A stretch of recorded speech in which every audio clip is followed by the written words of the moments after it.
Buenas, buenas, buenas. Buenas tardes a todos. ¿Cómo andan? Espero que se encuentren muy bien. Hola, Buenas, profe, ¿cómo, ¿Qué tal? cómo estás? Hola chicos, ¿cómo Bien, andan? Mis todo seguidores. bien. Mis- Sí, Los que me quedaron. Fue un año medio sí, golpeado porque tenemos el mundial, mucha gente se va, consigue laburo. Fue un año exitoso para algunos, otros rinden y bueno. Pero bueno, les sí. vuelvo a reiterar que después de que retomemos se va a hacer un nuevo llamado para que, digamos, se pueda sumar más gente al taller y finalmente puedan Ujú. tener el juicio, ¿sí? Pero igualmente les agradezco por seguir y sobre todo por estar entusiasmados con el curso y bueno, con justamente tomar este momento como para poder seguir profundizando en las técnicas de litigación, ¿sí? Bien. Ahí yo escribí en el grupo, en principio no me contestó más nadie, así que estaríamos en condiciones de arrancar.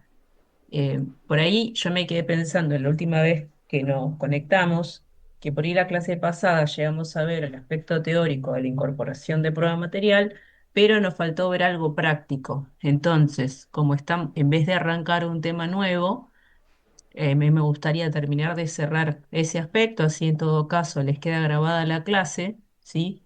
Y ustedes pueden reforzar ese concepto que es, digamos, como uno de los más difíciles de llevar adelante, porque requiere de muchos pasos previos y demás, sobre todo si uno lo quiere hacer correctamente. Entonces, mi propuesta sería lo siguiente. Nosotros habíamos visto en la última clase que tuvimos, previo al feriado, esta diapositiva. En esta diapositiva, que en principio la tendrían que estar viendo, ahí me dice Angie que ahora se va a conectar. Bueno, Sí, se ve, em, profe. perfecto, Condiciones gracias. de admisibilidad. Bien, bueno. Bien, entonces, esta diapositiva y este PowerPoint lo vimos la clase pasada, o sea que esto lo tienen a su disposición, y me gustaría que el punto de partida de esta clase sea a partir de esta diapositiva, aunque sea a modo de repaso, para luego la propuesta sería ver un video en donde nosotros podamos verificar si efectivamente se dan estos pasos, si estos requisitos, y en el caso de que no se den, bueno, ¿cómo haríamos nosotros para modificar ese error, ¿sí? O esa destreza no del todo correctamente ejecutada, ¿no?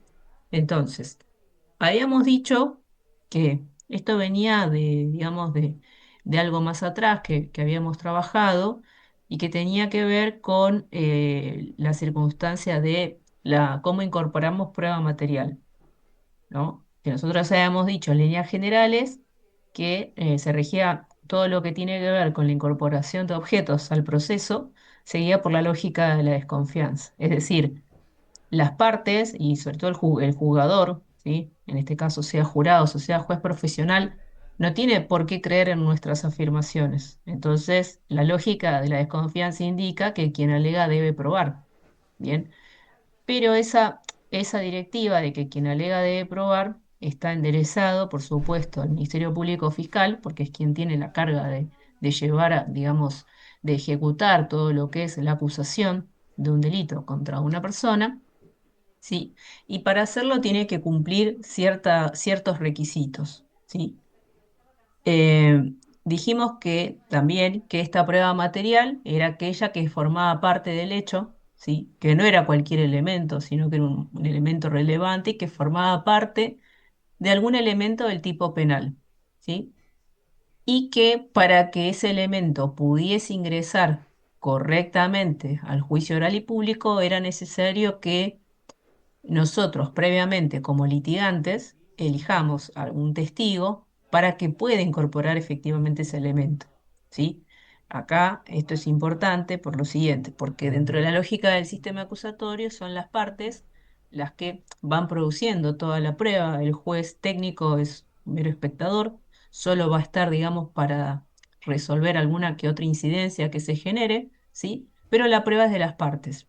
Bien, en esto es importante que, digamos, nosotros vamos a tener la posibilidad de poder incorporar prueba material con nuestros testigos, entonces, y también vamos a poder hacerlo con testigos de la contraria. Si lo hacemos con con nuestros testigos, la técnica a utilizar es el examen directo, que es lo que venimos trabajando, que ustedes hicieron correctamente y lo han hecho muy bien, ¿sí?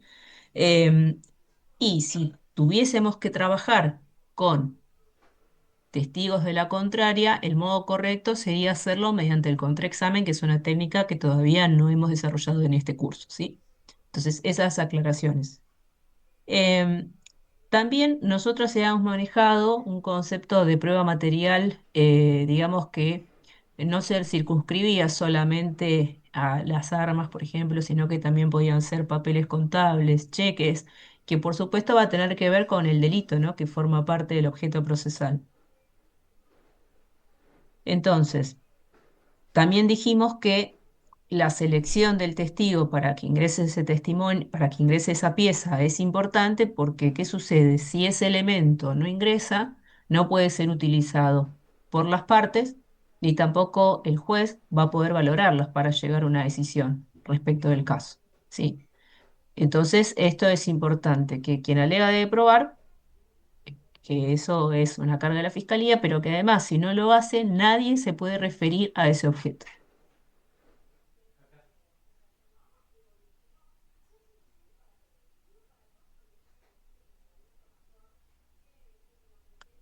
Bien. Y dentro del modo en que nosotros incorporamos la prueba, habíamos dicho también que nosotros tenemos que manejar la lógica del sentido común y de la experiencia cotidiana, que hay algunos elementos que por cuestiones culturales la usamos de determinada manera. Yo, por ejemplo, la otra vez, no sé si les puse de ejemplo acá en este curso o en otro, en que nosotros, o nuestra cultura en general, cuando comemos lo hacemos con cubiertos, con un cuchillo y un tenedor y culturalmente nosotros asociamos funciones a esos elementos, que tal vez para otras culturas no es relevante y pueden comer sin uso de cubiertos, por ejemplo.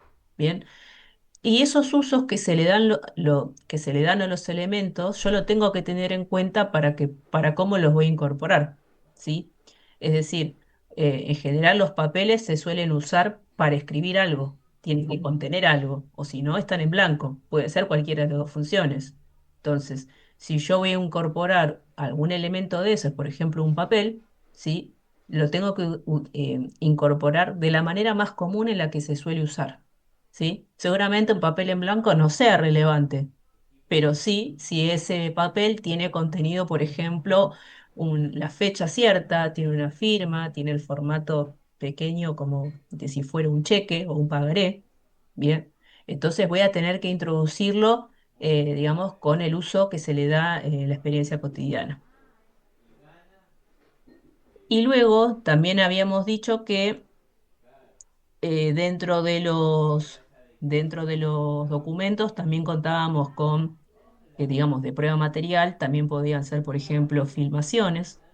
Supongamos que una persona o sea, puede reproducir al mismo tiempo, puede ser usado como objeto del delito, pero al mismo tiempo como prueba. Por ejemplo, cuando uno está en la calle con el celular y le dan un manotazo. Supongamos, no sé, se está grabando, está haciendo un vivo en Instagram o en donde sea, y está con el teléfono. Y eso capta el mismo momento en que una persona cualquiera le arrebata el celular en la vía pública.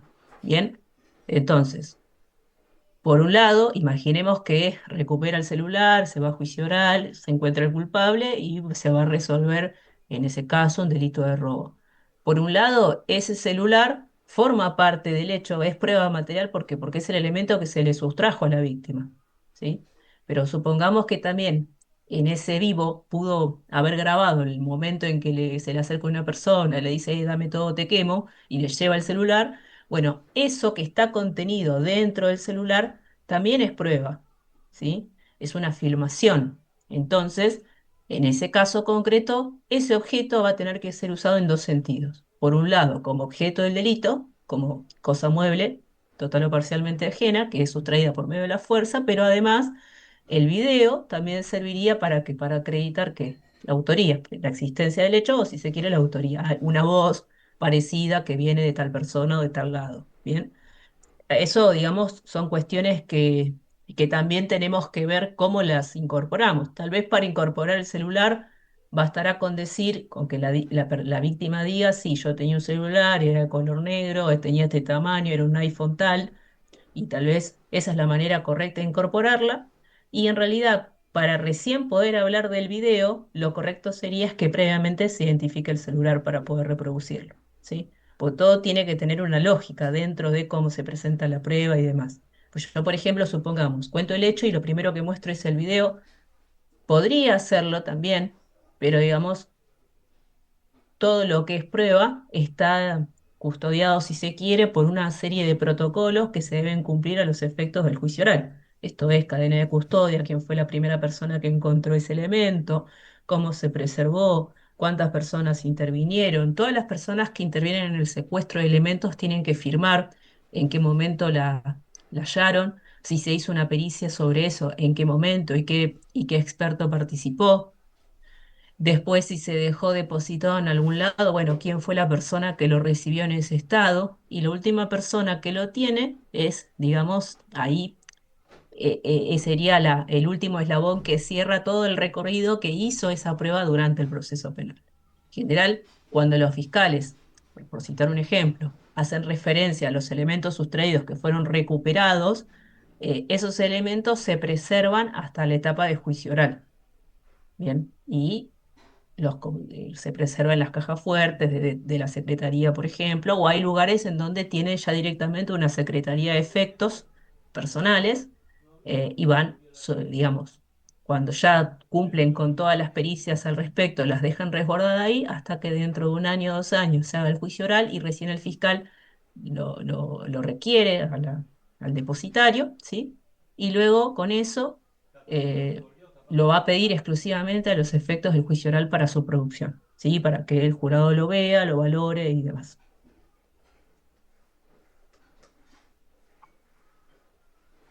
También habíamos hablado de las diferencias entre prueba real y prueba demostrativa, ¿sí? La prueba demostrativa vamos a dejarlo por el momento vamos a dejarlo en stand-by, porque ahora el video que vamos a ver es sobre prueba real.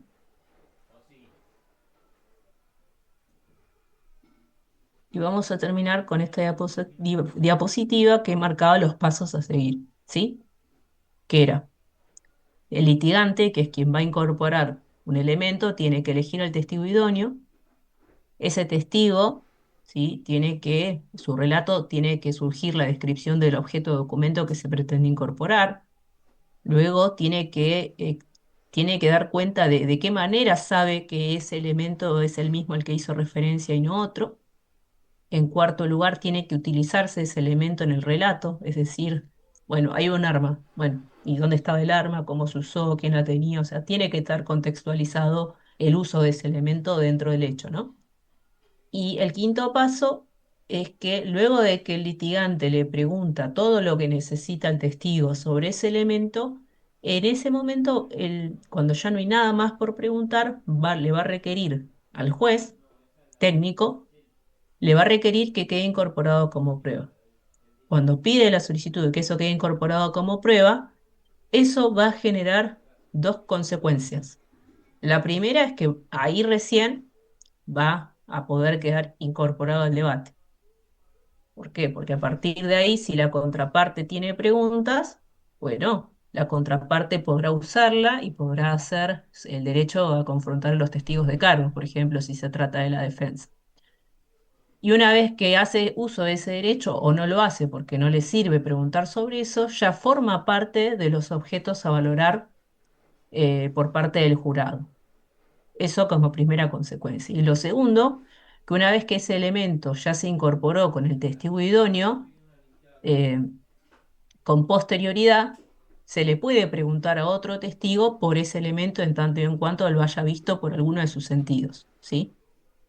Por ejemplo, la persona que secuestra el arma, que mayormente suele ser un policía, se le va a preguntar por la cadena de custodia, cómo lo encontró y demás, pero tal vez un testigo cualquiera, un tercero, puede decir, sí, yo me pareció que cuando estaba llegando a mi casa escuché un disparo y una persona corriendo que tenía algo en la mano. ¿De qué color? Color negro. Bueno, podría ser un color parecido a este negro y uno podría trabajar con ese elemento ya incorporado tratar, digamos, de que haya coincidencia entre esto que vio este testigo que no participó en el secuestro del arma, para ver si hay coincidencia en relación a lo que se pretende probar. Bueno, esto en líneas generales es lo que tenemos que hacer con la incorporación de prueba material. Ahora, a ver si me dejan reproducir.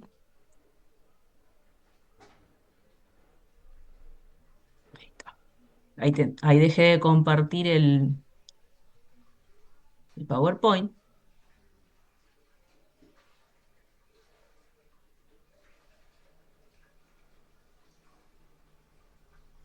y ahí tendrían que estar viendo un video de YouTube.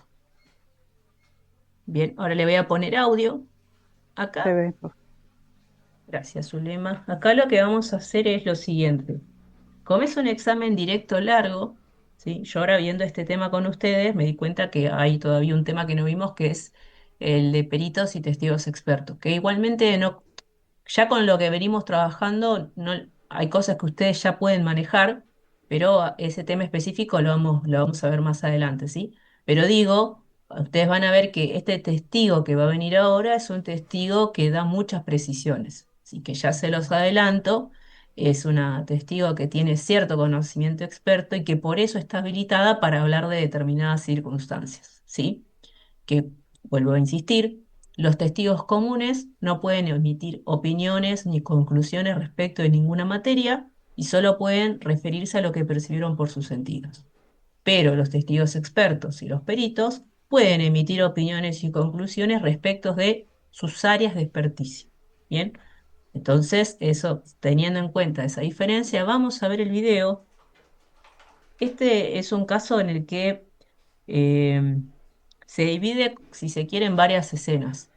Entonces, yo les voy a ir cortando algunos fragmentos y vamos a hablar sobre eso y en cómo reencauzaríamos esa introducción de prueba material. A mí me interesa que escuchen todo el relato para que ustedes entiendan de qué viene a hablar esta testigo, ¿sí?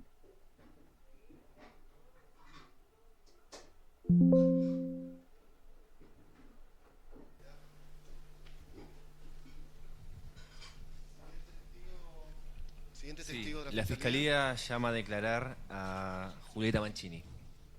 Julieta ¿Se escucha? Mancini. Adelante, por favor. Sí, Sí, sí, sí. se escucha, profe. ¿Nos puede decir su nombre completo y su documento?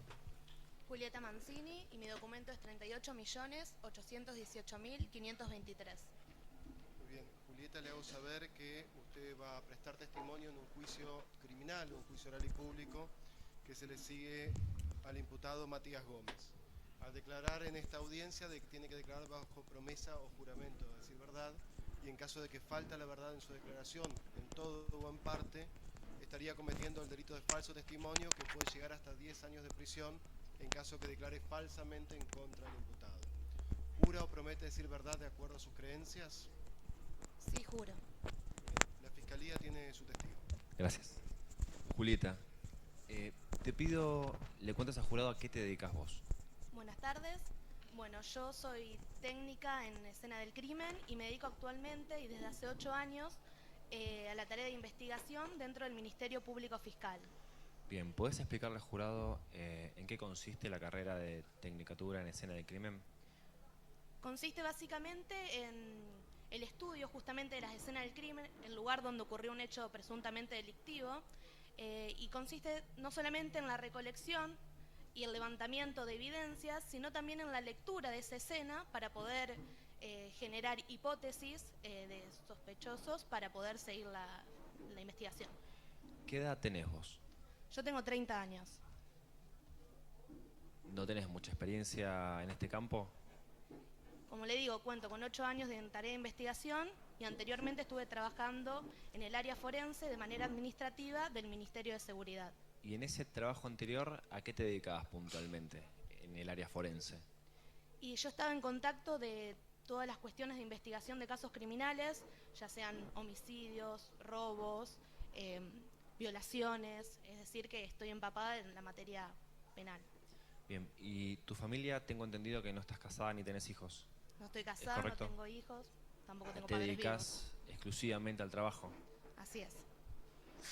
quiero aprovechar la experiencia que tenés en este tema para hablar del día 3 de marzo del 2017, en el momento en que vos llegás al departamento de la víctima. Bien. ¿Cómo llegás a la escena del crimen? Bueno, a mí me comisionaron, es decir, me enviaron puntualmente al lugar de los hechos. Llego aproximadamente a las 12:55 del mediodía, a la calle puntual La Rioja 2329. Me habían comisionado al departamento A del primer piso de ese edificio. Bien, perdóname que te interrumpa. ¿Qué fue lo primero que vos viste al llegar al departamento? Bueno, primero me topo con un comando policial, es decir, un grupo de policías enviados específicamente a la escena del crimen, los cuales se encontraban afuera, y me refirieron haber llegado con 20 minutos de anticipación a mí, es decir, a las 12:35 aproximadamente, y ellos constataron que no había nadie dentro del departamento, y a su vez me refirieron que se encargaron de que ninguna otra persona ingresara al lugar después de que ellos llegaran. O sea, preservaban el lugar. Exactamente, preservaron el lugar. ¿Qué hiciste luego? Bueno, yo procedo a ingresar al departamento para hacer un reconocimiento. Lo primero que noto es que un ambiente bastante desordenado se encontraba. ¿Podés describir cómo es?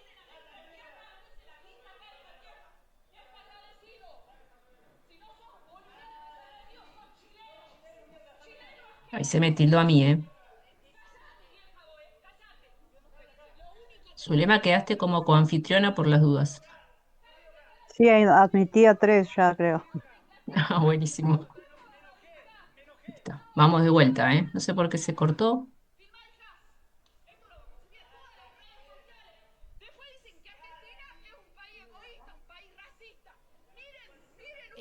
A la calle puntual La Rioja 2329, me habían comisionado al departamento A del primer piso de ese edificio. Bien, perdóname que te interrumpa. ¿Qué fue lo primero que vos viste al llegar al departamento?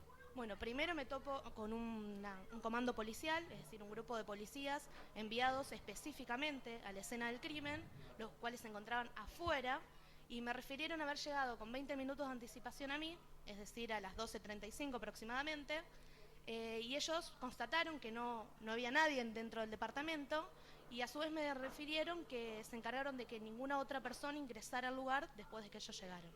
O sea, preservaban el lugar. Exactamente, preservaron el lugar. ¿Qué hiciste luego? Bueno, yo procedo a ingresar al departamento para hacer un reconocimiento. Lo primero que noto es que un ambiente bastante desordenado se encontraba. ¿Podés describir cómo es este departamento? Sí, es un departamento tipo, por llamarlo de alguna manera. Contaba con un living comedor amplio, un baño, una habitación y una cocina separada. Yo a lo que ingreso es a lo que es este libre living comedor. Lo primero que veo es una gran mesa con algunas sillas a su alrededor. Había 2 sillones y un ventanal que daba hacia la calle. ¿Qué hiciste una vez que ingresaste al departamento? Bueno, me adentro en el departamento y pasando lo que sería la mesa, me encuentro con el cuerpo sin vida en el piso de la difunta en este caso. ¿Dónde estaba ubicado el cuerpo? Se encontraba detrás de la mesa central y aproximadamente en el medio de 2 sillones. Bien. ¿Cómo estaba dispuesto en el suelo? ¿De qué manera? Bueno, ella se encontraba tendida sobre la espalda, es decir, boca arriba, levemente inclinada sobre su lado derecho, y su cabeza apuntaba hacia lo que sería la pared del fondo, es decir, donde estaba el ventanal que daba a la calle. Bien. Necesito un segundo para que... Sí, ya está. Ah, perfecto. Con permiso del tribunal, quisiera que la testigo pudiera señalar en el lugar preciso del departamento dónde fue encontrado el cuerpo de la víctima. Sí, por favor.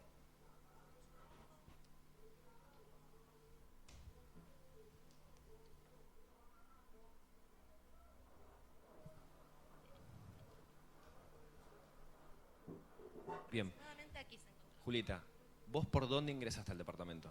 Ingreso por aquí. Bueno, acá vamos a hacer una primera pausa. Bien, ¿por qué? Porque de acuerdo a lo que nosotros venimos trabajando, nosotros dijimos que la parte que propone incorporar prueba material tiene que elegir un testigo idóneo. En este caso, al menos de lo que vengo anotando de lo que dice la testigo, Esta testigo es técnica en escena del crimen y hace 8 años que está en ejercicio. Sí, tiene 30 años de edad. Es toda la primera parte del interrogatorio, el examen directo que hace el fiscal. ¿Sí?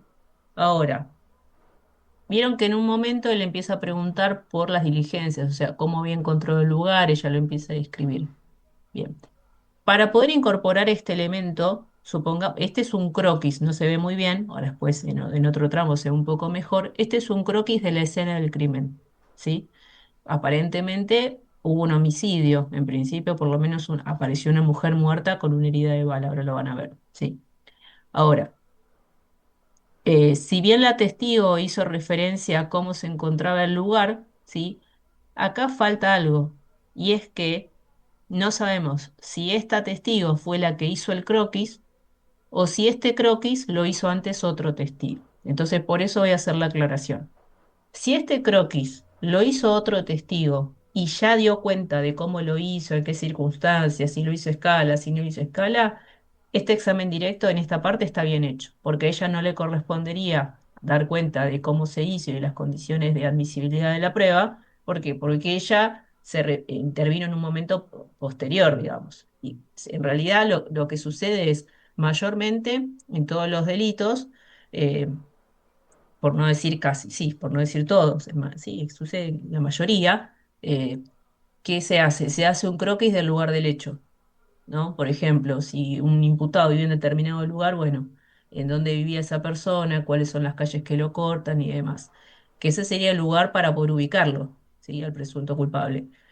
Pero supongamos que se trate de la escena del crimen, siempre tiene que haber alguien experto que haya tomado las dimensiones, tomado las fotografías y luego con eso hacer, digamos, el croquis que dé cuenta de todos los lugares que tenía en su interior, ¿sí?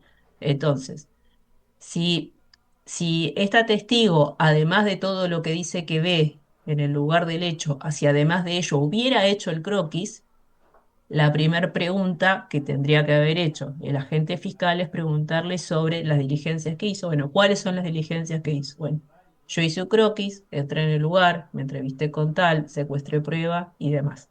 ¿Sí?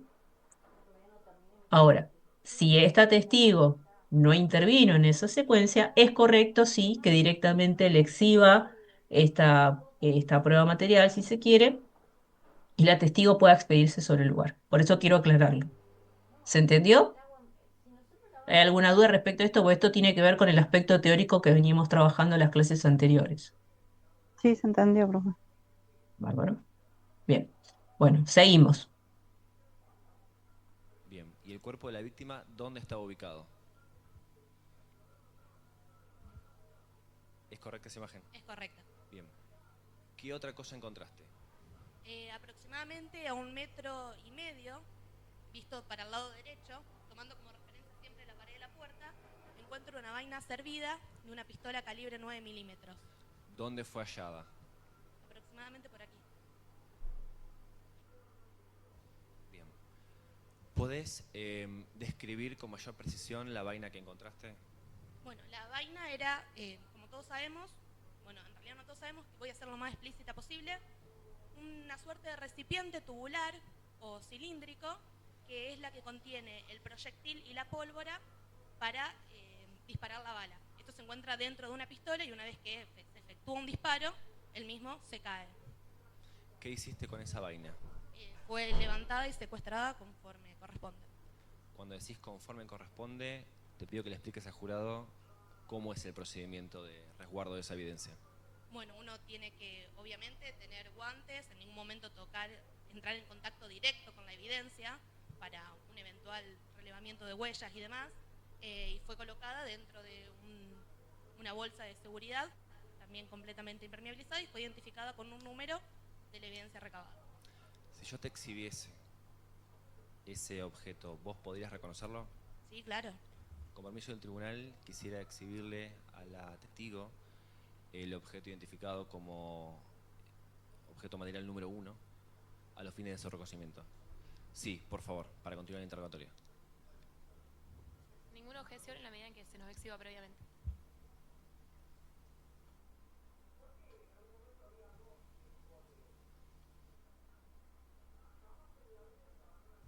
Julieta, ¿este es el objeto al que vos hacías mención en tu declaración? Sí, es esta, ¿Cómo podés afirmarlo? Que es la misma.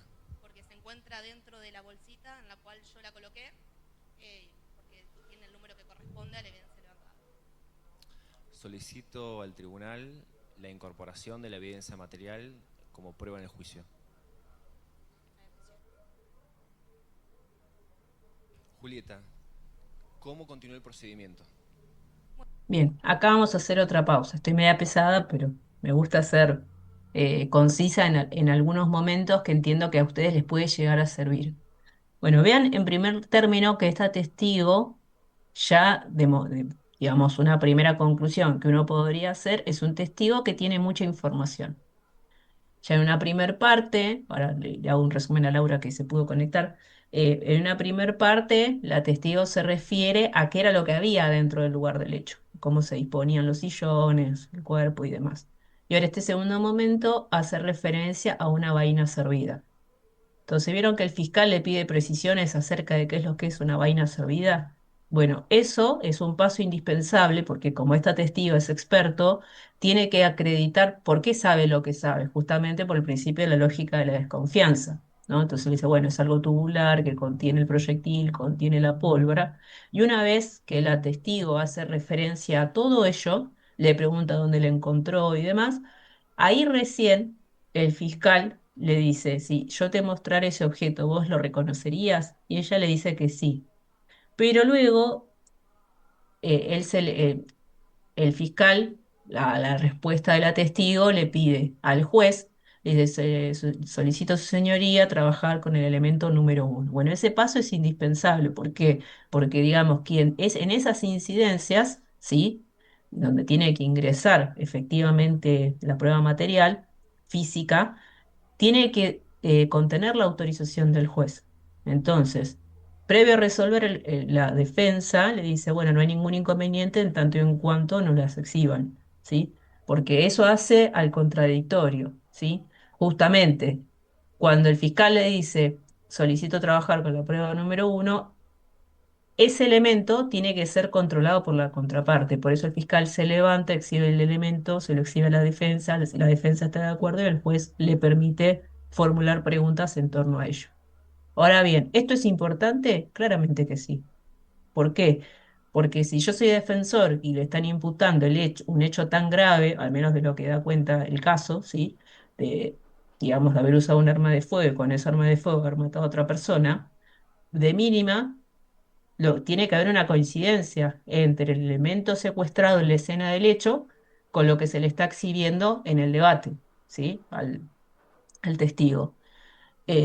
Porque, ¿qué pasa? Que ustedes tengan en cuenta que los casos en Provincia de Buenos Aires lo que tiene es que es una localidad de alta litigiosidad y que mal o bien puede llegar a pasar que los elementos se crucen, que te traigan un elemento que no era de ese juicio, que era de otro, y que tal vez te cambia toda la dinámica del juicio. ¿Da lo mismo que sea una pistola o un revólver? No, no da lo mismo.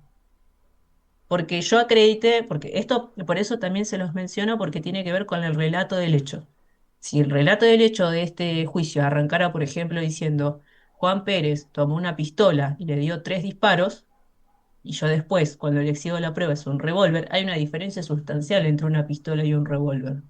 ¿Sí? La pistola, como es el elemento que le está exhibiendo acá la testigo, tiene, digamos, un espacio en donde las balas van en orden, ¿no? Se carga vertical. En cambio, el revólver tiene tambor y, digamos, uno tiene un procedimiento especial para carga y recarga de balas, ¿sí? Entonces, es importante que estemos en estos detalles, sobre todo por el tema del control de la prueba. Lo mismo si la defensa quisiera traer un elemento que no tiene nada que ver con el caso o solo está para distraer y demás. Bien, entonces, como no hubo objeción de la defensa, por eso ese elemento ingresa, pero tranquilamente la defensa podría decir, no, este no es el elemento secuestrado o no, este no es el testigo idóneo, por eso ojo con eso, porque tal vez es algo con lo que la defensa puede llegar a jugar eh, que suele pasar, a veces los fiscales quieren introducir todo con un único testigo y en realidad intervino el de la policía, eh, el de la policía científica, otro se encargó de tomar las fotografías, o sea, es muy difícil que un testigo haga todo. ¿sí? Entonces, si yo, por ejemplo, quiero incorporar las fotografías del lugar del hecho, el testigo idóneo es la persona que sacó las fotos, por más que haya sido alguien que haya dado la orden, ¿no? Supongamos que el comisario dio la orden para que se tome fotografías, para que se resguarde el lugar. Sí, está bien, él dirige la investigación, pero ¿quién pudo dar cuenta de cómo se tomaron las fotografías? Quien efectivamente las tomó. Bien, salvo que uno diga, bueno, hay acuerdo de partes, esto no va a ser controvertido y que ingrese con este testigo, que eso, bueno, es otra discusión y se verá más adelante en estipulaciones probatorias. Bien, pero bueno, como no hay objeción, por eso el fiscal puede preguntar. Entonces, la pregunta que le hace el fiscal ¿es este el objeto que vos referenciaste? Bien, le hace una pregunta cerrada. Bien. Está medio en el límite. Tal vez lo mejor hubiera sido, bueno, ¿qué es lo que le estoy mostrando? Bueno, esta es la vaina.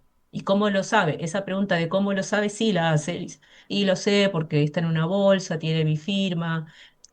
Si bien en lo que se ve físicamente no está la firma, ustedes tienen que saber que todos los que son efectos secuestrados, con esto de la cadena de custodia y demás, tienen que estar en bolsas o en cajas con un precinto, digo, precinto no, con una etiqueta que tenga la firma de todas las personas que intervinieron y la última, ¿no? Eso da cuenta de que se trata del mismo elemento secuestrado en la escena del hecho. Angie, sí, La profe, ¿cómo va? ¿qué tal? Y una consulta en el procedimiento, en el caso de que, por ejemplo, se ve que no está como nomenclado, ¿se cae la prueba? A Se ver, puede de vuelta. decir. Em, claro, por ejemplo, en el caso este que le muestran una vaina servida, supongamos que fuese real, está sellado, pero no sé. No, mejor dicho, no está sellado y no tiene etiqueta, sino que, qué sé yo, pensando siempre desde el lado de la policía científica de que por ahí se les pasa por alto el procedimiento, por así decir. ¿Se podría caer la prueba? De decir, bueno, mira, esto la verdad que está, lo manipularon, no sé. Sí, pero esa discusión se tiene que dar en un momento anterior, que un poco yo hice referencia a eso, todavía no lo vimos, pero es la audiencia Claro. preliminar. Es la audiencia Ah, preliminar. Se supone que a esta altura, salvo error muy grosero, que es el que acabo de decir, que justo era un arma de otra causa y se claro, confundieron con como esta. haciendo referencia a eso. Ujú. Eh, Salvo ese y error, sí, perdón, salvo ese error concreto, todo lo que tiene que ver con que si ese elemento puede ingresar o no a juicio, se tiene que dar en la audiencia preliminar. Si, por ejemplo, pasa esta situación que vos bien describís, se secuestró un elemento, pero no, no se cuidaron las formas sustanciales del proceso, que es la cadena de custodia, bueno, supongamos que vos sos defensora. Vos bien podrías, en la audiencia preliminar respectiva, oponerte a que ingrese ese medio de prueba. ¿Por qué? Porque justamente por el principio de la lógica de la desconfianza. ¿Cómo sabemos nosotros de que esa es la vaina que efectivamente se encontró en el lugar del hecho y no cualquier otra de otra escena? Bien. Entonces, esa situación la tiene que resolver el juez técnico en la audiencia preliminar. Si dice que no, te da la razón y te dice, bueno, esta prueba no ingresa, listo, en el juicio oral ya nadie va a poder hablar de esa prueba. Pero supongamos que el juez diga, mire, señora defensora, entiendo su postura, pero su teoría del caso es que su defendido actuó en legítima defensa. ¿Tiene sentido la discusión de si era la vaina o no era la vaina? Eso también es importante. Pues yo entiendo lo que vos decís, pero ¿qué sucede? Si yo como, en un caso hipotético, la fiscalía va por un homicidio con arma de fuego y ofrece esa prueba como parte del acervo probatorio. Y la defensa, al momento de exponer su teoría del caso en la audiencia preliminar, dice, bueno, yo voy por legítima defensa. Bien, bueno, ok. Entonces, si vas por legítima defensa, reconoces que el hecho sucedió en las circunstancias de tiempo, modo y lugar, pero lo que vas a discutir es si se dan o no las condiciones necesarias para una legítima defensa. Entonces, si esa es tu teoría del caso, no tiene ningún sentido, ¿sí? Discutir acerca de si era la vaina o no. Ahora, si eso también va a ser parte de tu teoría del caso, entonces eso ameritaría que vas por duda. Porque si, bueno, si yo no puedo tener por acreditado que realmente esa fue el arma no, la bala que se usó para matar a esta persona, mi teoría del caso ya no tendría que ser la legítima defensa, sino la duda razonable.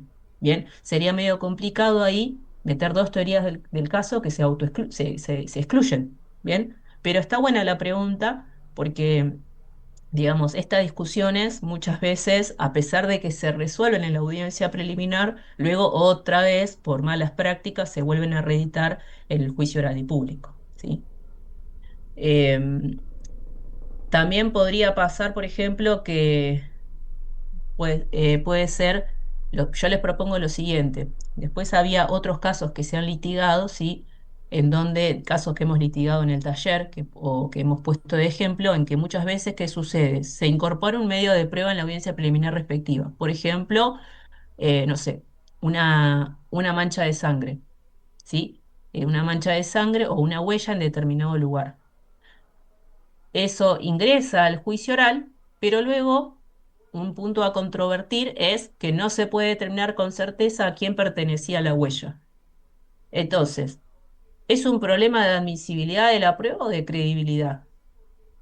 En realidad ahí es otra la discusión. Te lo pongo como ejemplo también porque para diferenciar algunas cuestiones. Si yo, por ejemplo, la policía toma muestras de una huella impregnada en un vidrio o en una taza y demás, si cumplió con todos los procedimientos, vale, y el juez la va a admitir. Ahora, si vos como defensa, por poner un ejemplo, vas a decir, bueno, pero está bien, se encontró una huella en el lugar del hecho, parcialmente completa, pero no se puede precisar a quién pertenece, vos no te vas a oponer a que ingrese. Lo que vas a cuestionar es que justamente no hay certeza para condena y que hay duda. Bien, entonces esas son situaciones que hay que diferenciar una de otra, pero que tranquilamente, si se da este ejemplo que puse, si no cumplió con la cadena de custodia, el momento preciso de discutirlo es la audiencia preliminar. Bien, excelente pregunta, Angie. Eh, a ver, volvió Lino. Hola, Lino.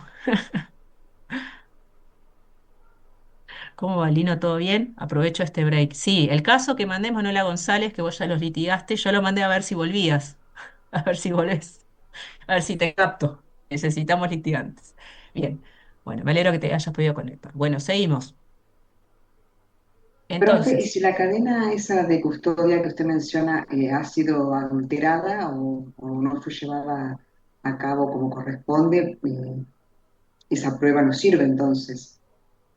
claro, Si vos, fue el momento, contaminada, por decirlo de algún modo, si esa prueba no es, o sea, claro, está contaminada de lo que sea, no me sirve.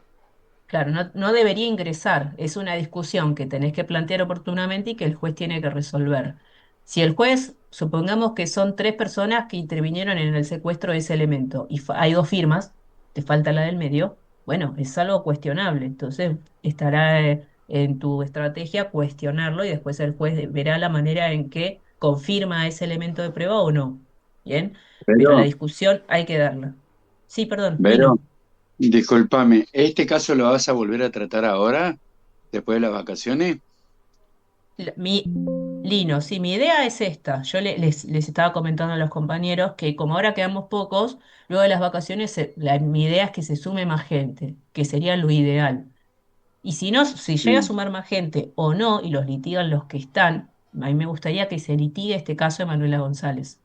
Que yo, como Claro. no venías más, digo, bueno, lo propongo porque nadie lo vio. Pero Ah, no, eso no quita está bien. nada. Yo estoy como observador hoy, nada más. Ah, bien. No, hoy estoy como observador. De Después todas nos vemos, formas, sí, lo volví a fotocopiar por porque las te dudas. extraño, la verdad, Vero, Y te siempre extraño vuelven. y no puedo. Y ahora estoy con el tema del trabajo, ¿viste? Y todo Claro, eso a claro. veces se me imposibilita. Pero por lo Bien. menos para Bueno. escuchar a ver qué era lo que estaban Viendo. refrescando un poco la memoria. Bien. ¿Eh? Bueno, para cerrar ese tema, te comento, muy probablemente sea o fines de agosto o principios de septiembre. Todo va a depender de cuándo se sumen estas nuevas personas, si es que se suman, y cosa de que ustedes tengan tiempo de prepararlo porque todavía quedan temas por ver. ¿Sí? Ahora Bueno, estamos viendo, sí, cualquier cosa, si no tenés gente, me avisás y de última te me sumás. sumo, Bueno, Para la dale, defensa. perfecto. Te lo ¿Eh? tomo, sí. Bien, ¿Está bien? bueno. para la Perfecto. defensa. Bueno, Bueno, gracias, gracias. Lino. Bueno, seguimos entonces con incorporación de prueba material. Entonces, volvamos, una vez que la testigo se le exhibe el elemento, y en el caso no se vio porque no lo oía, pero la testigo dice, sí, tiene mi feed, yo lo resguardé y demás. Cuando el litigante, en este caso el fiscal, no tiene más preguntas por hacer, bueno, listo, ya solicito, señor juez, quede incorporado como prueba. Así se explica este momento. Cuando la persona que lo propuso ya no tiene más preguntas para hacer, no alcanza solo con que el testigo dé cuenta de cómo encontró tal cosa, en qué circunstancia estaba y demás, sino que además tiene que pedir que se incorpore. Una vez cumplido todos esos pasos, ahí recién podemos hablar de que la prueba está incorporada, ¿sí? Bien, seguimos, ¿eh? Vuelvo a reproducir. Un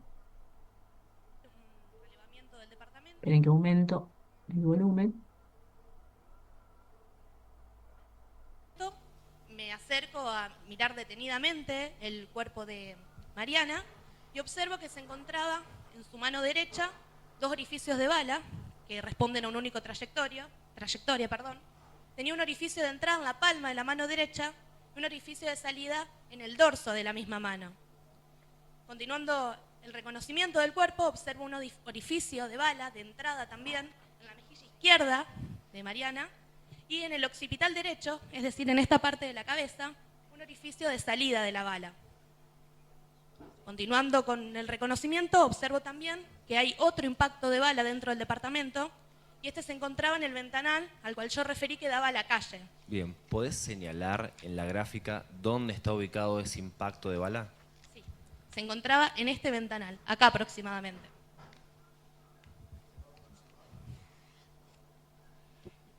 ¿Cómo continúa el procedimiento?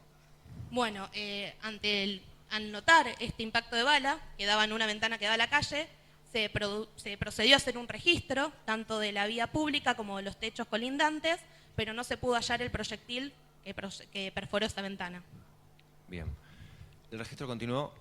¿Cómo siguió?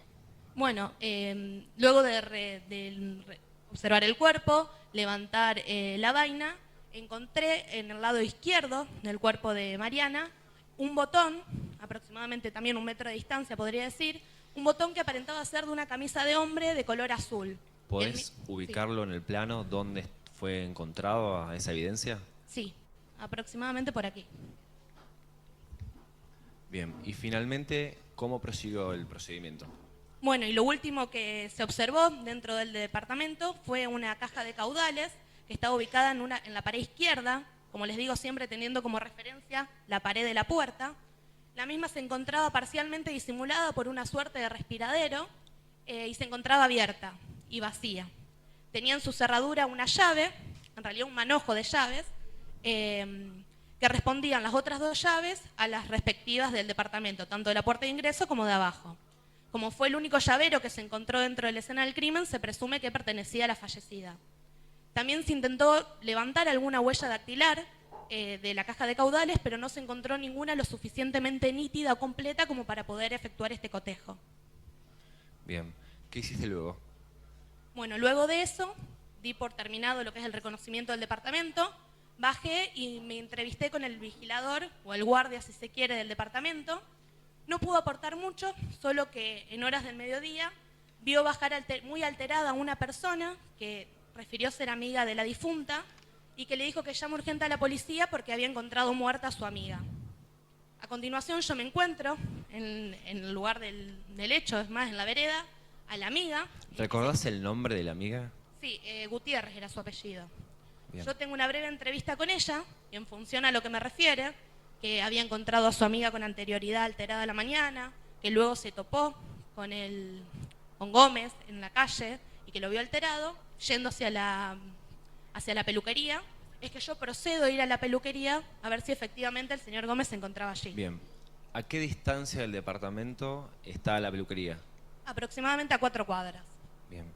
Entonces, te entrevistaste con Gutiérrez y te dirigiste hacia la peluquería. Así es. ¿Qué encontraste cuando llegaste a la peluquería? Bueno, ni bien llego, me recibe la propietaria, que era la señora Mesa, Ella me refiere que efectivamente se encontraba allí el señor Gutiérrez, así que yo me acerco hacia el lugar donde me indicaron que él se encontraba. ¿Cómo lo notaste al señor Gómez? Bueno, al señor que me identificaron como Gómez, lo noté, podría decir, tenso, con la mirada como perdida, extraviada. De hecho, yo cuando me acerco a hablar con él, no llego ni a saludarlo, que él se acerca inmediatamente a mí y me da una mochila. ¿Dónde estaba la mochila? ¿Vos pudiste ver?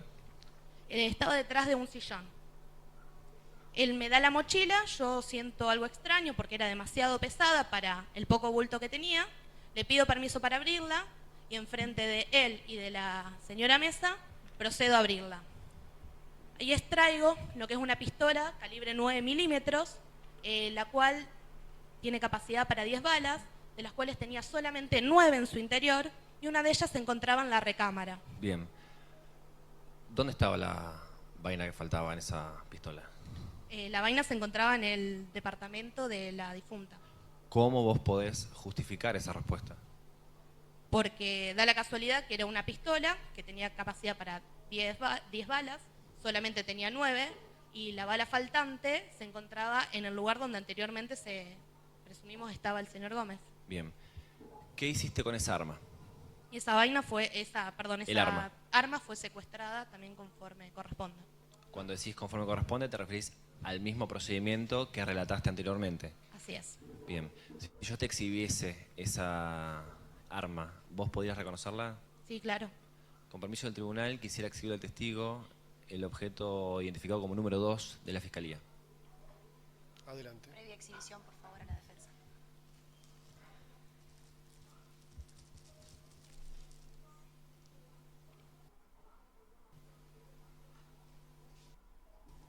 Julieta, este es el objeto que vos nos mencionaste recién en tu declaración.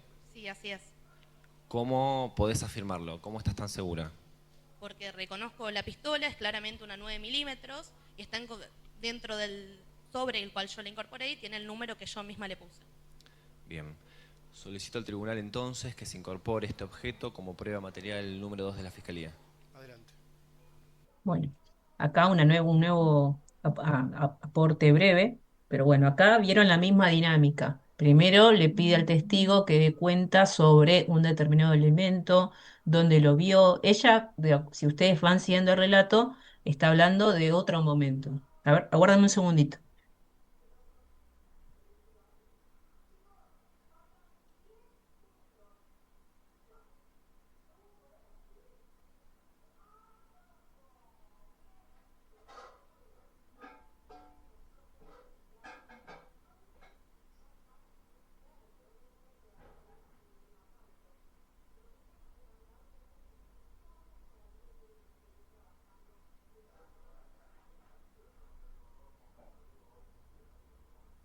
Ahí estoy de vuelta. Bien, les decía, si estuvieron atentos al relato de la testigo, ella lo que dice es que después de que estaba en el departamento, se fue a entrevistar con un tal Gómez o Gutiérrez, una cosa así, que supuestamente sería la expareja de la víctima. El fiscal le pregunta cuántas cuadras está del lugar del hecho, 4 cuadras. Ahí está, exactamente. Bien. Y después empieza a relatar cómo fue esa conversación, cómo se encontraba esa persona y qué fue lo que le dio. Bien. Cuando empieza a hablar del elemento que le es entregado, y ella dice es una 9 milímetros, tenía 9 balas, pero tenía capacidad para 10. Ya cuando no tiene nada más para decir, el fiscal solicita que se le exhiba ese elemento. Otra vez le pide permiso a su señoría, le da traslado a la contraria no se pone, empieza todo el proceso como para reconocer el elemento y nuevamente vuelve a decirle, este es el objeto y cómo lo sabes. Insisto, tienen que preguntar, lo mejor sería preguntarlo abierto, ¿qué es lo que le estoy mostrando? Bien, para que no se coma ninguna objeción al PP. Bien, acá lo preguntó cerrado, que podría ser admisible, pero para ir a lo seguro siempre preguntar abierto.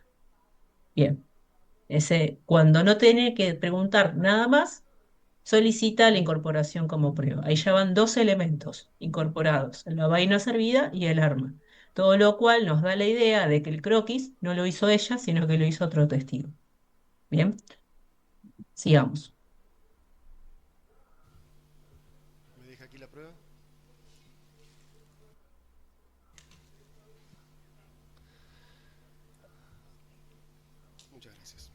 Julieta,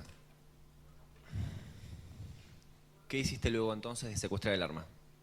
Luego de secuestrar el arma en virtud de las entrevistas que estuve con las personas ya mencionadas, escucho la declaración que realiza el ahora acusado y voy a hacer una última entrevista que es a un trapito del barrio, el señor Fantón, que no pudo aportar muchos datos más que había visto con anterioridad, en realidad días antes, a, a la difunta pidiéndole que le consiga un arma.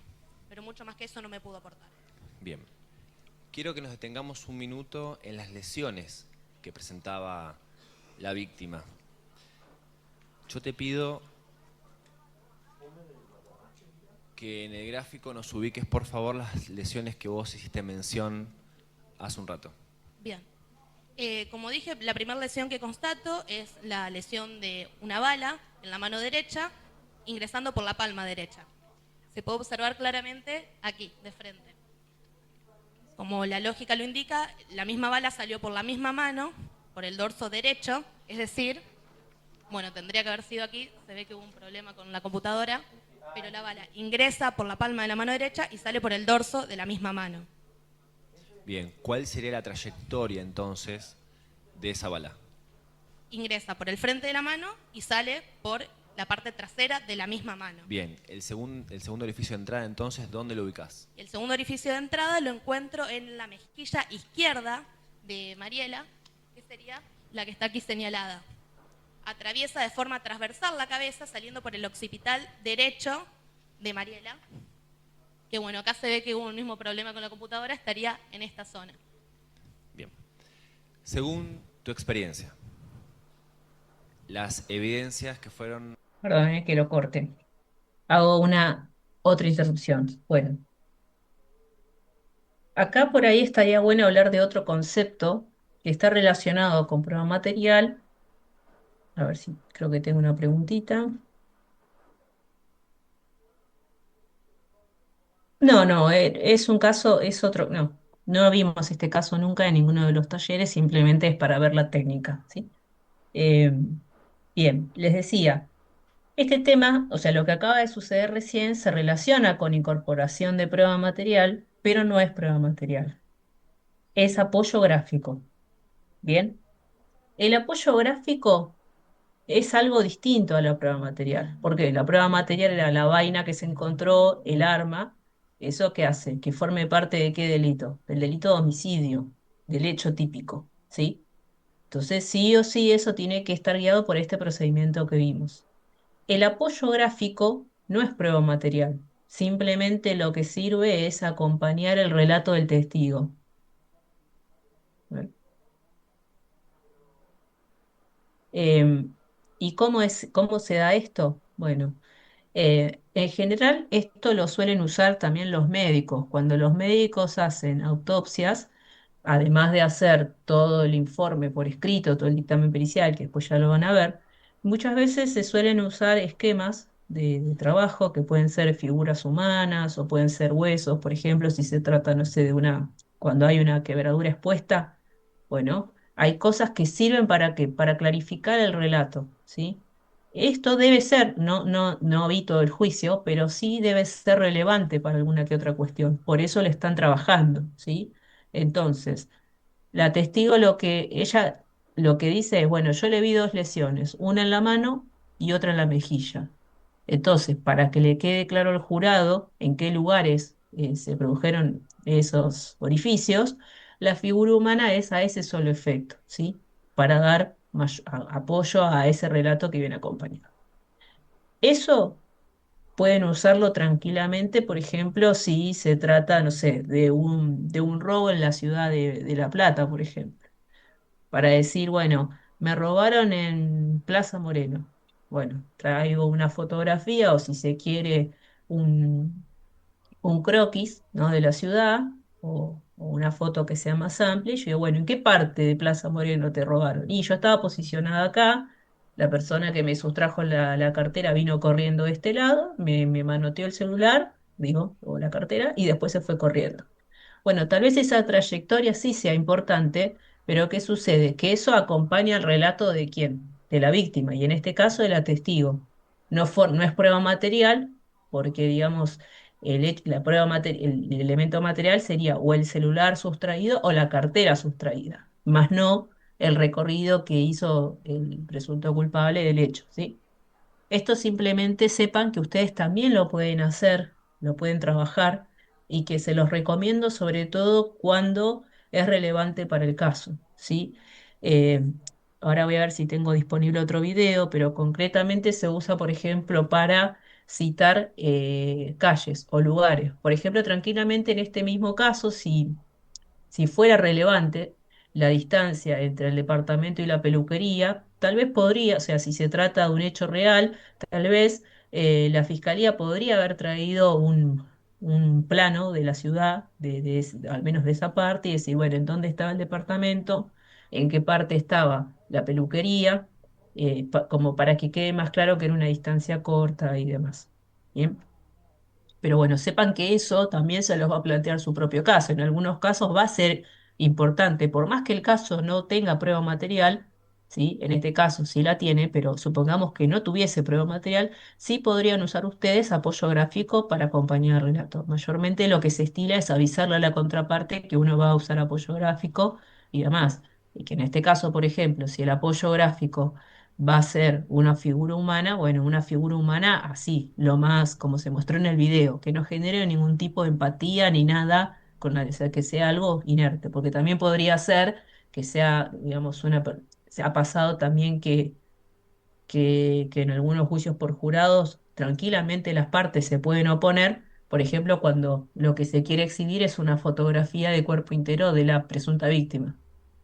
¿Por qué? Porque eso sugestiona al jurado en determinada impresión, ¿no? Eh, o también hay casos en los que no se permitió el uso de figura humana, porque consideraban que era un hecho controvertido y que no podía usarse. Pero bueno, simplemente querías marcarles la diferencia entre la prueba material y el apoyo gráfico. Seguimos. Relevadas en el lugar del hecho y las lesiones que presentaba la víctima. Según tu opinión, forense y técnica, ¿cómo fue la posición de Mariana antes de recibir el disparo de arma de fuego? Bueno, Te pido que te acerques un poquito más para que te vea el jurado. Bien, ahí, por favor. dado que sabemos que la bala recorre una distancia lineal, efectivamente hay que poner de forma recta lo que son los orificios de entrada, así que aproximadamente sería una posición así. Bien.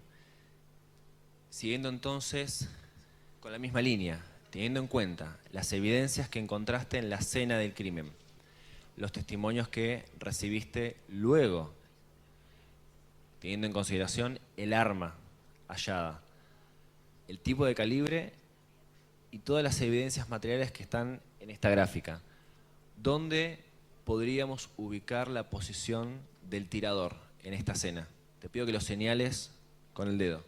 Aproximadamente, bueno, el primer dato es que el tirador se encontraba de frente a la víctima y lo situamos aproximadamente por aquí. ¿Todo el jurado puede observarlo? ¿A qué distancia aproximada del cuerpo de la víctima se encontraba entonces? Aproximadamente unos 2 metros. No tenemos más preguntas, gracias. Muchas gracias. Bien, bueno, y respecto a esta última parte voy a hacer dos reflexiones, ¿sí? Que esto también es importante que ustedes lo tengan en cuenta, porque tal vez en algunos casos van a tener que hacer uso de eso, ¿sí? Pero hay una parte en la que, bueno, estas últimas preguntas, si ustedes prestan atención al modo de preguntar, el litigante le está preguntando por opiniones o conclusiones, ¿sí? En este caso, la perito, como de acuerdo a su experticia, como es técnica en escena del crimen, ella sí podría emitir una opinión o conclusión como lo que está haciendo, ¿sí? Por eso, ustedes van a ver que las preguntas acerca de cómo entró la bala, si entró de adelante hacia atrás y de la mejilla, tiene sentido. ¿Por qué? Por esto otro que sucede ahora. Dice, bueno, de acuerdo a dónde se encontraban los orificios de entrada y salida, ¿cuál sería la posición de la víctima? Que eso es algo hipotético, conclusivo. ¿sí? Que si fuese una testigo común sería objetable. ¿Por qué? Porque los testigos comunes no pueden emitir opiniones sin conclusiones. Pero como ella sí tiene experticia en escena del crimen, ¿sí? Ella hace este movimiento. Bien, bueno, que da cuenta de que de un movimiento defensivo que tranquilamente indica que la bala ingresa por este lado, sale por afuera y el rozamiento de la mejilla. Que no me acuerdo si fue este, creo que me dijo mejilla izquierda. Bien, eso estaría prohibido, permitido. En realidad, eh, digamos, la respuesta está en si se trata de un testigo experto o no y si está debidamente acreditado, ¿sí? En este caso, el examen directo empieza con que ella hace 8 años que trabaja en escena del crimen, ¿sí? Y que eso, tal vez el fiscal le podría haber preguntado más cosas, pero que eso da cuenta de que previamente, aunque quedó al principio de todo, ella tiene conocimiento de esa área y que por eso ella puede dar respuestas en ese sentido, ¿sí? Pero digamos, eh, ese movimiento puede ser admitido en este caso justamente por ese conocimiento experto que la testigo tiene. Y en el caso de los testigos comunes, en algunas circunstancias también va a poder ser admitido. Por ejemplo, un testigo directo del hecho, que ve el momento exacto en que dos personas se pelean. Uno tranquilamente, como fiscal o incluso como defensor, podría preguntarle, de acuerdo al lugar en el que usted vio, estaba en la escena del hecho. Supongamos que es un relato en donde el testigo ya viene contando cómo fue la pelea, qué se dijeron y demás. Bueno, quiero preguntarle en qué posición estaba Juan y en qué posición estaba María, por ejemplo. Bueno, estaban a 2 metros de distancia. ¿Y, y qué movimientos hacía cada uno? Bueno, Juan estaba así y María estaba así, por ejemplo. Bien, entonces, ¿eso por qué lo pueden decir? Porque lo vieron por sus sentidos. Ya no le estoy preguntando qué es lo que cree o cómo hubiera sido o en qué posición hubiera estado el tirador, que en este caso sí es el modo de preguntar. En el caso que yo les estoy poniendo, el testigo estaría habilitado a hacer uso de una suerte de demostración de cómo estarían las posiciones en lo que estaría víctima y victimario, en tanto y en cuanto lo haya visto por sus sentidos, ¿sí? En este caso concreto, estas preguntas que tienen que ver con las conclusiones están habilitados por ese saber experto que maneja el testigo, ¿sí? Vean que eh, este se trata, ya si bien ya lo mencioné antes, se trata de un testimonio muy importante porque importante para la parte, en este caso para la fiscalía, porque incorpora mucha información.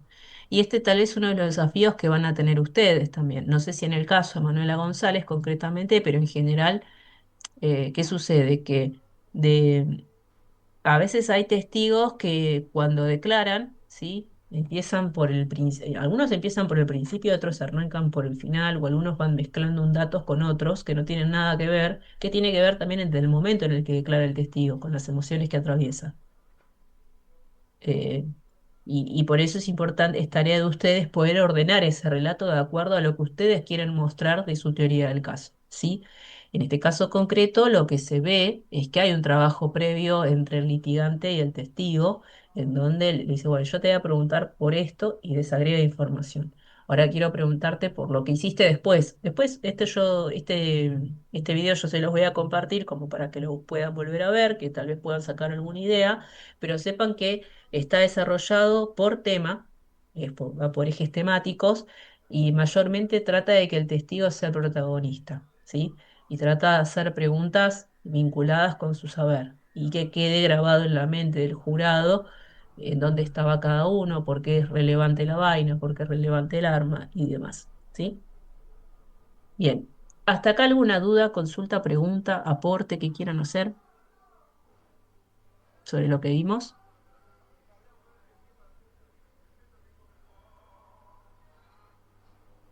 Profe, yo tengo una consulta. Sí. Em,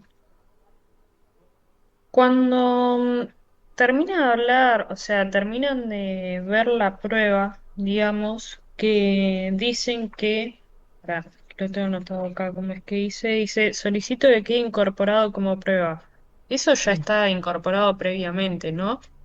Digamos que ya las partes se pusieron de acuerdo de que esa prueba está aceptada, pues puede formar parte del proceso. ¿Es protocolar que digan que solicita de quede incorporado como prueba o qué sentido tiene durante el proceso decir eso? claro, está buena la pregunta. Mira, en principio yo les dije que todo lo que no quede incorporado a juicio no se puede valorar por el juez.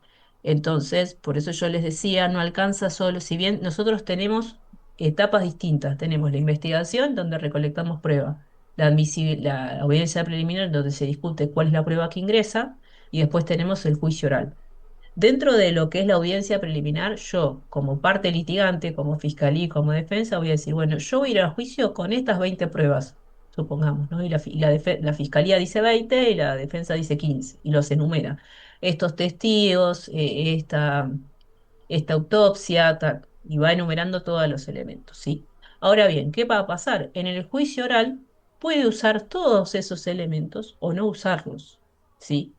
¿Por qué? Porque se supone que a juicio oral solo uno produce lo que está controvertido, ¿sí? Pero supongamos que, y ha pasado también, que eh, con el devenir del proceso las partes entienden que hay cosas que ya no tiene sentido discutirlas y van consintiendo algunos actos, entonces hacen estipulaciones probatorias que van a decir, bueno, respecto de esto no nos vamos a oponer, no nos vamos a oponer a que este hecho existió de este modo. Entonces, ¿qué va a suceder? Que la prueba que vos ofreciste en esa audiencia preliminar, ahora, en el juicio oral, como la contraparte ya no te discute si ese hecho existió o no, supongamos que lo admite, que de hecho puede pasar y lo puede hacer uno en el curso del juicio, puede estipular convenciones probatorias.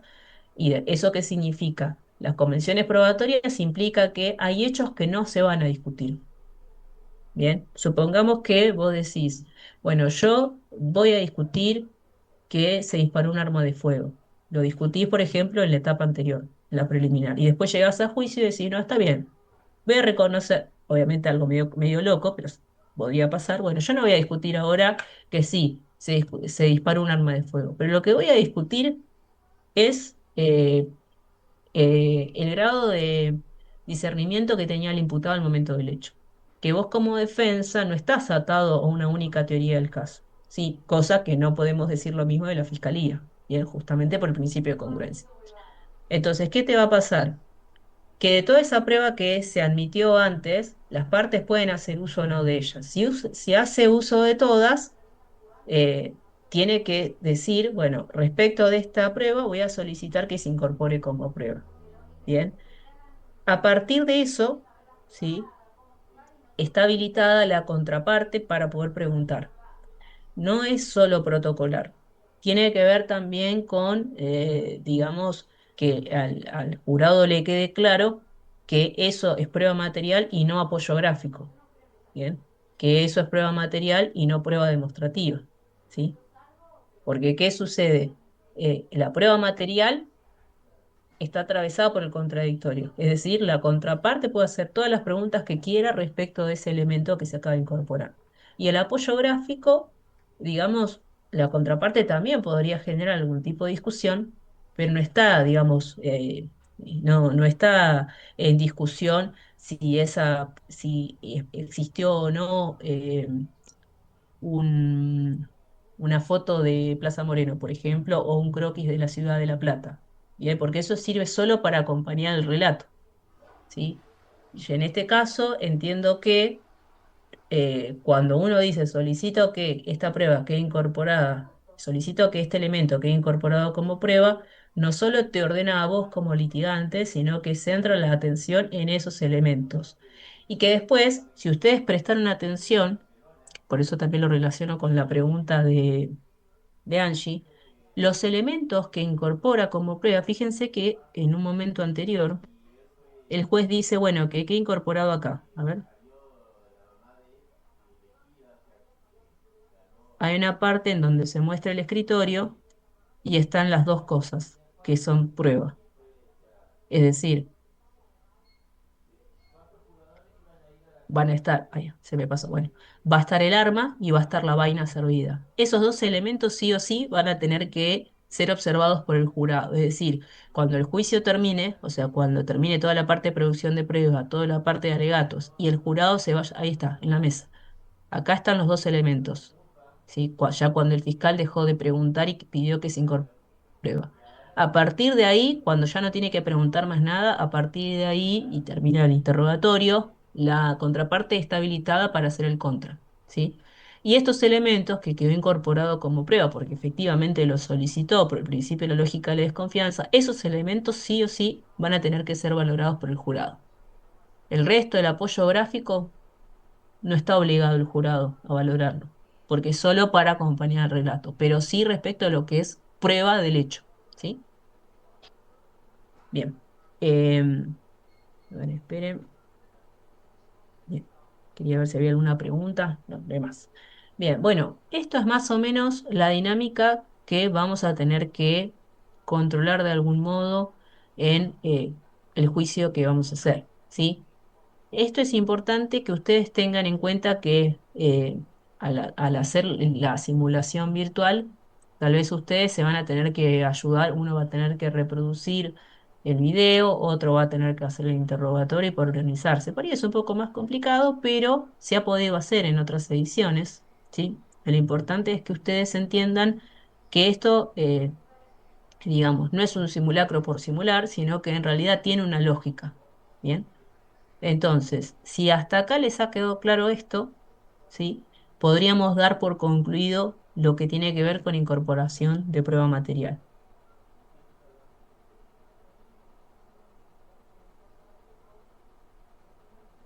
¿No tienen más preguntas respecto de esto? ¿No? Bien.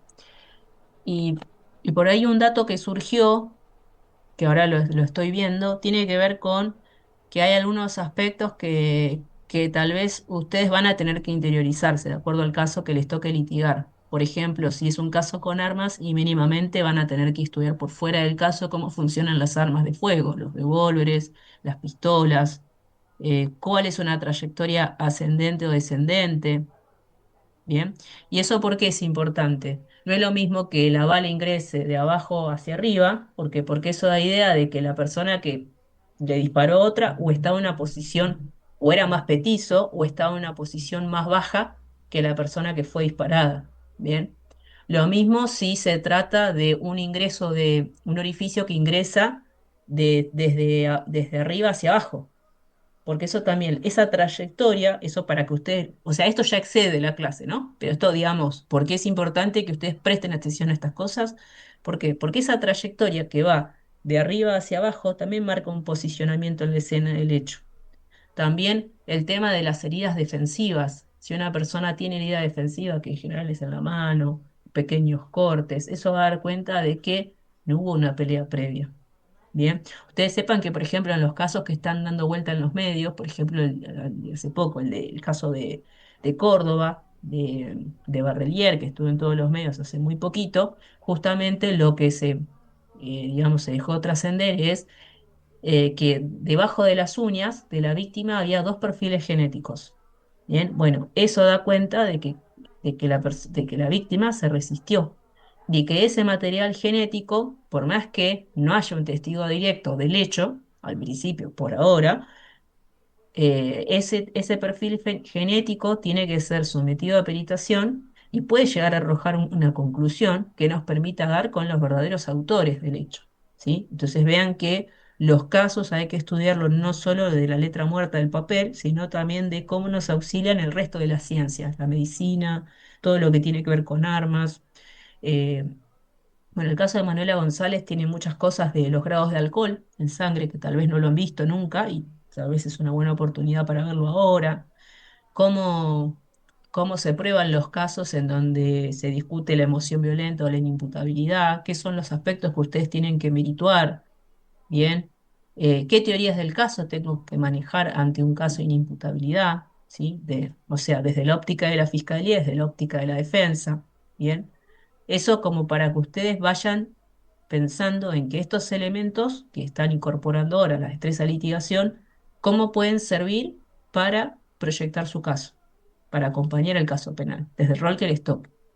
Yo lo que les sugiero para las vacaciones, obviamente que descansen y que el domingo nos vaya muy bien para quitar las vacaciones mucho más felices.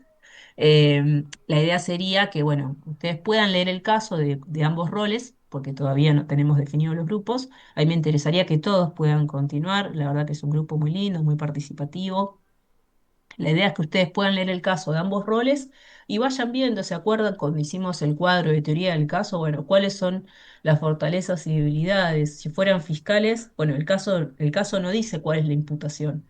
O sea que a quien le toque ser fiscal va a tener que analizar el caso y ver si fuese fiscal efectivamente, qué le va a imputar, ¿no? En ese caso.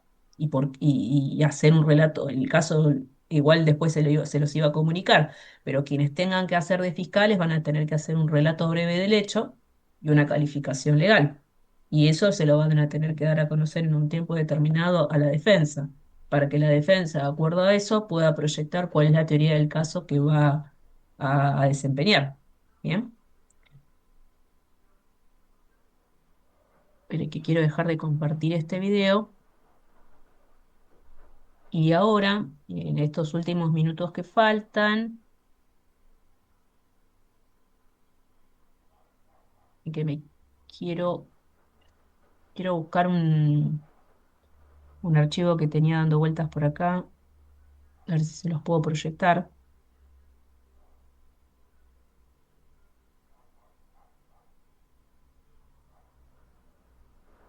Vero, cuando dice la testigo que está declarando, es que ella se tuvo que desplazar 4 cuadras a entrevistar a una persona. ¿Eso qué es la policía científica? Lo que se conoce es Sí, criminalista. Ah, claro, sí, sí. Por eso también ella está tan capacitada para todo eso. Ella puede dar cuenta porque vieron que ahora, bueno, ahora tenemos la policía judicial en provincia, pero vieron que en provincia de ah, Buenos Aires está, de hecho se llamó, están llamando concurso, creo que mañana termina la posibilidad de postularse, que está destinado justamente a quienes, no sé, sean peritos, sean psicólogos, hayan trabajado en escena del crimen, sean médicos y demás. Eso está bueno porque justamente algunos están como investigadores. Y los investigadores justamente la tarea que tienen es, bueno, analizar todas las pruebas y acompañar al fiscal y decir, bueno, de acuerdo a las pruebas disponibles, cuál podría haber sido el desenlace de este hecho, ¿sí? El la decurso de este mecánica. hecho. Sí, exactamente. A ver, ¿cómo es este? Bueno, me había quedado un archivo dando vueltas, que yo se los pasé la clase anterior. En un segundo. Antes que te vaya, Vero, este caso, el de Manuela Sí. González, ¿tuvo otro revés del que tuvo la vez anterior? Vos Se entendés, litigó, ¿no? Lo que te quiero preguntar. se litigó una sola vez ¿Una sola vez nomás? ¿No se con había litigado usted. en otro lado? No. O sea, sí, pero no en este taller. Ah. No, no, no, yo pensaba desde el lado de la defensa. Mm. No, en el taller de litigación se litigó una sola vez. Sí, A sí. ver, denme un segundo. Bueno, si no ya los libero, no los quiero retrasar. Bueno, no lo estaría encontrando. Bueno, quedará para los próximos encuentros. Bien, bueno, dicho esto, entonces, damos por finalizado incorporación de prueba material. Lo que nos falta ver son los siguientes temas que les voy a decir ahora. Nos faltaría ver, eh, que algo vimos igual la clase pasada, pero no tiene sentido que lo repasemos ahora porque falta media hora y me parece que también amerita casos prácticos como para que ustedes lo internalicen. Tiene que ver con el uso de declaraciones previas para contradicción o refresco de memoria, que son pasos parecidos a estos. Después cuando lo vean se van a dar cuenta que son esos dos, digamos, se da cuando un testigo, yo le pregunto a algún testigo y el testigo no me contesta lo que yo quiero, o porque se olvida, o porque en la instrucción dijo algo y en la etapa de juicio dice algo totalmente diferente. Entonces, En esos casos concretos, la declaración la incorporación de la declaración previa, el uso de declaraciones previas, sirve para poner en evidencia que hubo un olvido o que hubo una contradicción, ¿sí? Eso lo vamos a hacer en las clases que siguen. Luego, ¿qué nos Eso sería queda, no? ¿Cómo? un Perdón. testigo hostil. Eso sería un testigo hostil.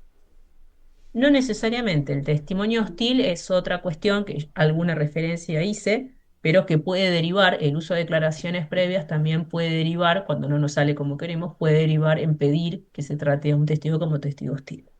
Bien, después nos queda ver, eh, profe, ¿qué significa si se olvida o...? Bien, Dai, porque me parece que no estuviste en la clase pasada. Bien, supongamos que un testigo dice algo muy relevante para nuestro caso.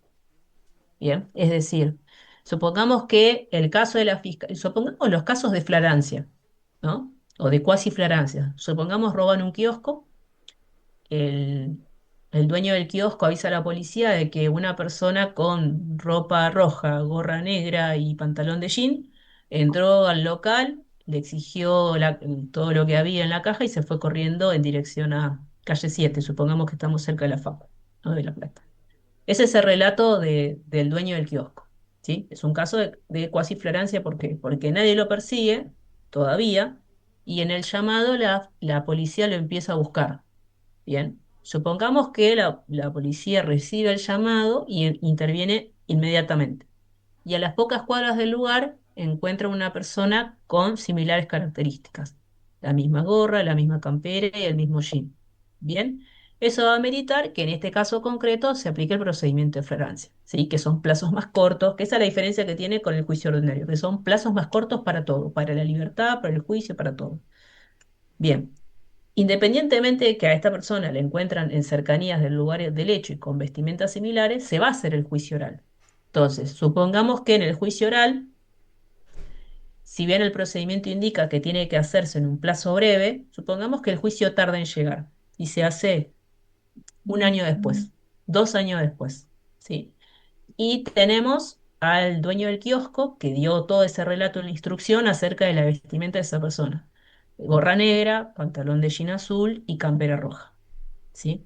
Supongamos no, la fiscalía después de hacer su alegato de apertura, que dijo que el día tal, en esta hora, acudió una persona vestida con esta vestimenta y fue hasta el kiosco de Pepe y le robó todo lo que tenía en la caja fuerte, el paso que sigue es la producción de prueba. Y el primer testigo es el dueño del kiosco, ¿sí? Y el dueño del kiosco, cuando le preguntan acerca del momento del hecho, no recuerda absolutamente nada, no recuerda cómo estaba vestido. No, yo me acuerdo que era un hombre y que tenía un lunar en la mejilla. Supongamos que dice eso. Y yo como fiscal, lo único que tengo que vincula a esta persona aprendida en la vía pública es la vestimenta. Ahí voy a estar en un problema, ¿sí? ¿Por qué? Porque si el testigo no recuerda eso, yo tengo que, o sea, el jurado tiene que saber que efectivamente no está recordando. ¿Y para qué me va a servir? Bueno, no me quiero adelantar, pero ¿para qué me va a servir? Que yo tengo que, dentro de las preguntas que le voy a hacer, que quede claro que esta persona declaró antes, que esta persona hizo una denuncia, que declaró en la fiscalía o ratificó la denuncia en la fiscalía y que en ese momento dijo todo lo que sabía respecto del hecho. Bien, le voy a exhibir la declaración. Obviamente le voy a pedir permiso al juez. Le voy a decir, su señoría, advierto que el testigo ha incurrido en un olvido. Voy a usar uso de las declaraciones previas a los efectos de un refresco de memoria, sería en ese caso.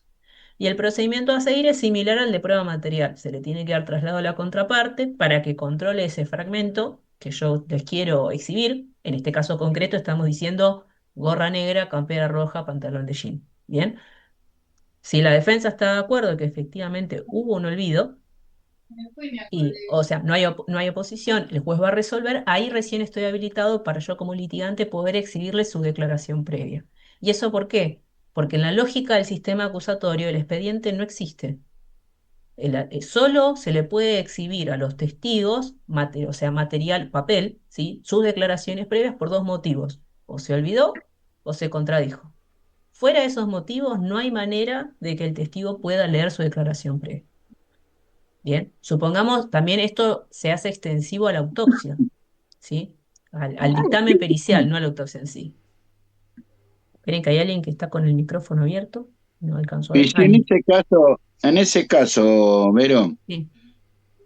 ocurre en los dos hechos, se olvida y se contradijo, ¿cuál Mm. sería la norma o la acción? Y, y primero, o sea, si primero te dice no, no me acuerdo, es la primera respuesta. Y yo como fiscal te digo, bueno, estamos en un juicio oral, es muy importante tu declaración, quiero que te esfuerces y trates de recordar cómo estaba vestido.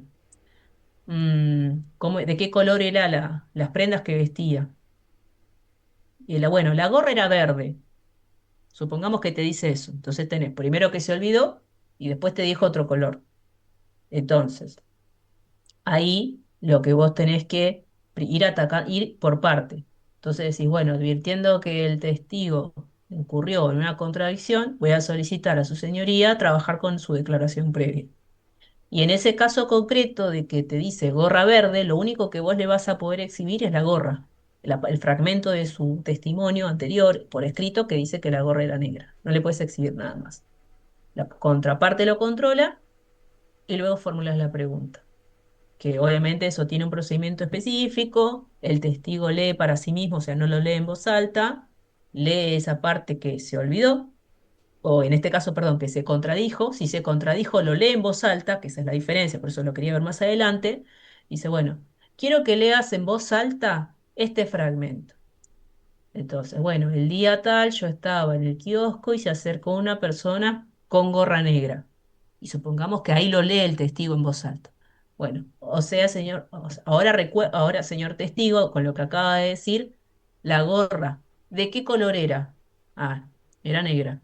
Ya me equivoqué, antes dije que era verde.